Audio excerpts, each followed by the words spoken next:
Ouais, moi, je l'ai, je sais pas. Alors, de l'eau.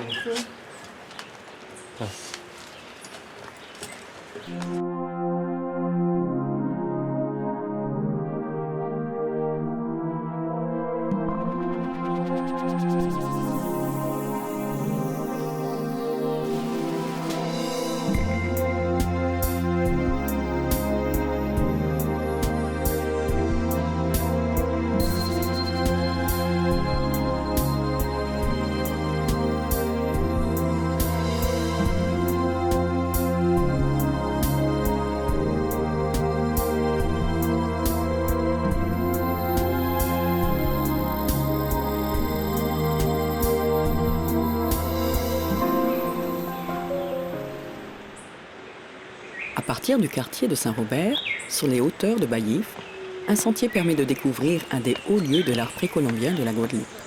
Ce qui est sympa, c'est qu'on passe de la forêt humide à Saint-Claude à la forêt sèche en 20 minutes.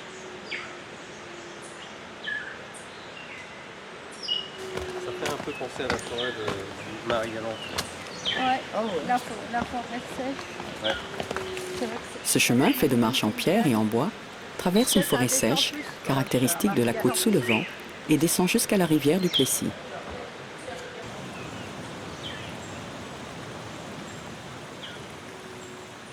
« 15 minutes suffisent pour parvenir au bord du cours d'eau. Là, de nombreuses gravures amérindiennes sont disséminées un peu partout sur les rochers de part et d'autre du lit de la rivière. il y en a Elles ne deux. sont pas toujours faciles à discerner, et il faut prendre le temps de les découvrir. Ouais, non. Bah, Oh, ça inscrit. on m'a appris que pour mieux les voir, il fallait mettre de l'eau. Ah bon? Montre-nous ça. Ah ouais. Et là, on voit les deux yeux et la bouche et la tête. Ah ouais, carrément. Ces gravures sont les témoignages laissés par les populations qui occupaient la Guadeloupe avant l'arrivée des Européens.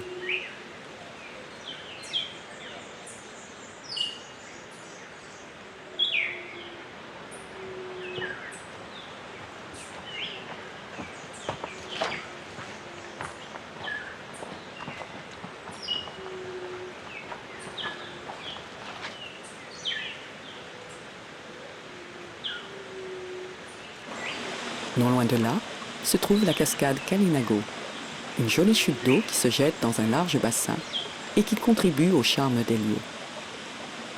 La rivière du Plessis, un site magnifique à découvrir en famille. Je trouve que on a découvert un endroit extraordinaire et je me lasse pas de découvrir plein d'endroits extraordinaires en Guadeloupe. Et c'est la vraie richesse en fait en Guadeloupe, c'est sa nature qu'il faut préserver. Ça m'a fait bizarre de voir la rivière plutôt asséchée, mais c'était très joli. Les pétroglyphes amérindiennes qu'on peut voir nous rappellent, je trouve, qu'il y avait des personnes ici il y a très très très longtemps.